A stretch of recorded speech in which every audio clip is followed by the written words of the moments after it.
Welcome back to part 13 of Sophie and Jumong. Make sure you hit subscribe and ring the notification bell so you don't miss any part. When the tea ended, Jumong offered to show Sophie the dressing room to freshen up. "You did very well," he told her quietly. "I was nervous," she said. "But you handled it beautifully." As she stood at the dressing table, brushing her hair gently, Jumong stepped behind her, then softly brushed her braids aside. Beneath her hairline, he pressed a tiny sticker just behind her ear. "Just a touch of magic," he whispered. This was the second device, even smaller than the button. Now they had full audio, even if someone turned off the other. Sophie didn't notice, but she smiled when she caught his eyes in the mirror. Upstairs, Madame Lee walked into her private room. She handed the teacups and plates to the man in black. "Get every print," she said. "Yes, madam." She stared out the window, her voice low. "Keep them safe. We may need to paint a story later." Mira stood with her arms crossed, eyes fixed on the main screen. Elias sat at the control table, fingers moving fast across the keyboard. One screen had waveforms, another showed lines of scrolling code. A sharp beep broke the silence. "They're talking," Elias said. He turned a knob, and Madame Lee's voice came through, clear as water. "Collect everything. The fingerprints matter. We may need to paint a story later." Mira's jaw tightened.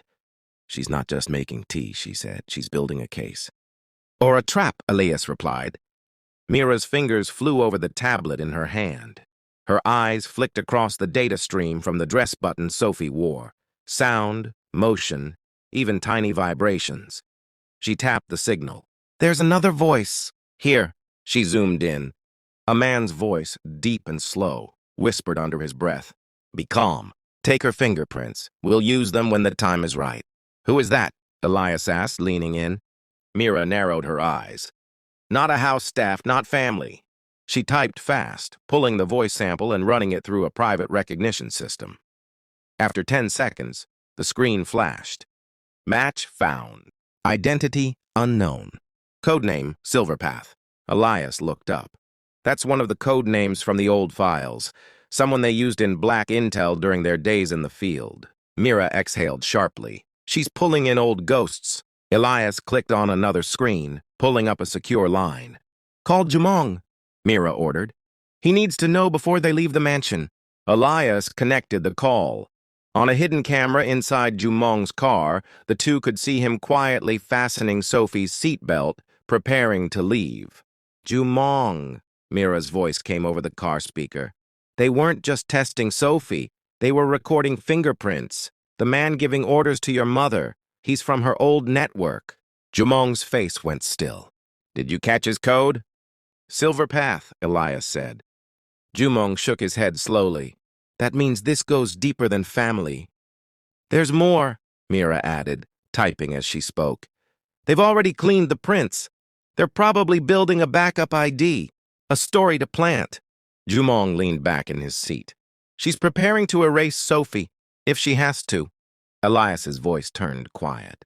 Elias's monitor flashed again. One camera caught a shadow leaving Madame Lee's study. "Wait," he said. "He's moving, heading toward the garden." "Where's Sophie?" Mira asked quickly. Elias pulled the camera. Sophie and Jumong were just walking down the side path, passing near the back hedge. Mira's hand slammed the table. "They're about to cross." "Trigger protocol blue," Elias said. "Too risky." "We don't have time." The screen lit up. The man was less than 10 feet away from Sophie, moving quietly, slipping something into his pocket. Jumong turned just in time. "Zoom in," Mira whispered. The camera caught it, a slim metal tube like a pen clutched in the man's hand. Elias's fingers flew. "What is that?" "Scanner or sprayer," Mira guessed, "to collect a second sample or worse." They both froze as the camera flickered. For a heartbeat, everything went black. When it came back, the man was gone. So was the pen. Jumong looked around, his eyes scanning the trees. Sophie, unaware, was still talking about the flowers. Then Jumong reached behind her, not touching her, but watching something. Someone. A shadow moved. Jumong's fingers twitched, as if reaching for something in his coat. "Get them out," Mira said. "Now!" Elias hit the emergency alert. In the car, a small pulse buzzed against Jumong's wrist. He looked down, his face calm, but his eyes suddenly sharp. "Sophie," he said gently. "Let's head back. I just remembered something." She looked up, confused. "Everything okay?" Jumong forced a smile. "Just a call I need to make." The tea visit had gone smoothly on the surface. Sophie, still glowing from Madame Lee's warm gestures, walked ahead as the staff gently opened the villa doors. But Jumong's attention wasn't on the tea, nor the polite bows. His eyes flicked across the garden, locking onto a shadow. A figure, still. Half concealed behind the outer trees. He leaned in toward Sophie and whispered gently, "Go on ahead. I'll follow."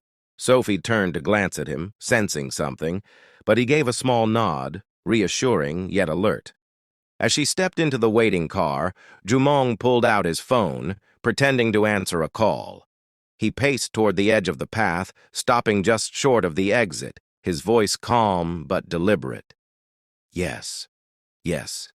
Bring it around the back gate. I'll be there in 5. It was all for show. His real target was parked nearby, a black motorcycle, sleek, polished, but out of place. Elias was already in position, crouched beside a tall hedge that bordered the compound. The moment the man behind the tree shifted, glancing to the road, Elias darted out, silent as wind, and slid behind the motorcycle like a shadow. He didn't need long, just 20 seconds.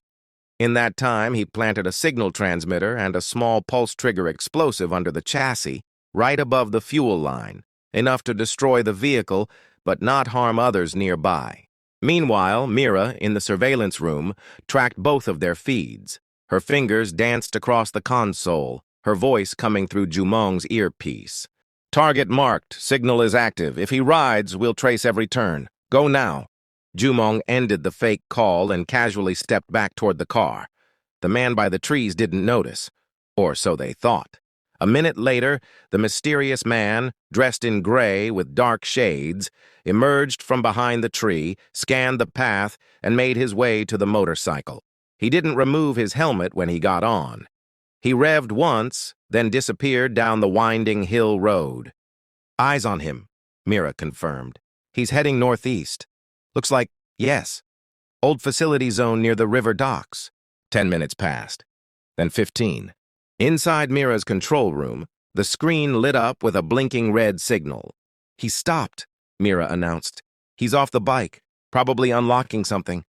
Jumong stood still in the hallway of the villa, barely blinking. "Ready," Mira said. "Now." She hit the remote detonation. The screen flashed. A roar cracked through the speakers.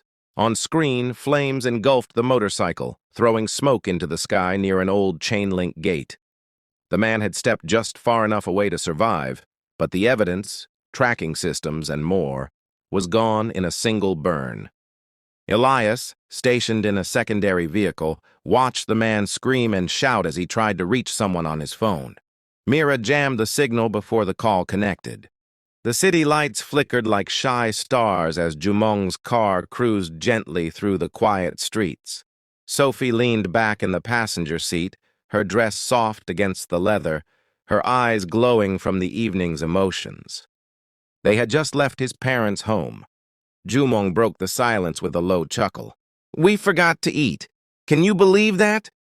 Sophie laughed. "I was too nervous to even think about food." "Well, there's a hotel restaurant not far. Let's stop there. I'm starving." A few minutes later, they were seated at a quiet table tucked into a warm corner of a luxurious hotel restaurant. The food was comforting, but the easy smiles between them made it taste even better. As the waiter stepped away, Jumong looked across at Sophie. "So, what did you really think of my parents?" Sophie smiled honestly, twirling her fork lightly. "Your father, he's calm, kind. I felt safe around him. But your mother—" She paused, choosing her words gently. "She feels strict, like someone who's hard to read, elegant but guarded. Jumong nodded thoughtfully. You're not wrong. They shared a few more jokes, and when they returned to the car, the laughter lingered like perfume in the air. Halfway through the drive back, Jumong's voice shifted, a touch more serious now. There's something I need to tell you about Gina. Sophie turned her head toward him, attentive. When she fainted that night, the doctors ran a full check. That's when they found the tumor. His voice was steady but low. Sophie gasped softly, her hand flying to her mouth. Oh, no. I've decided to help her like a brother, Jumong continued. Not just with her hospital needs, but I want to make sure she feels safe, strong, but I'll need your help.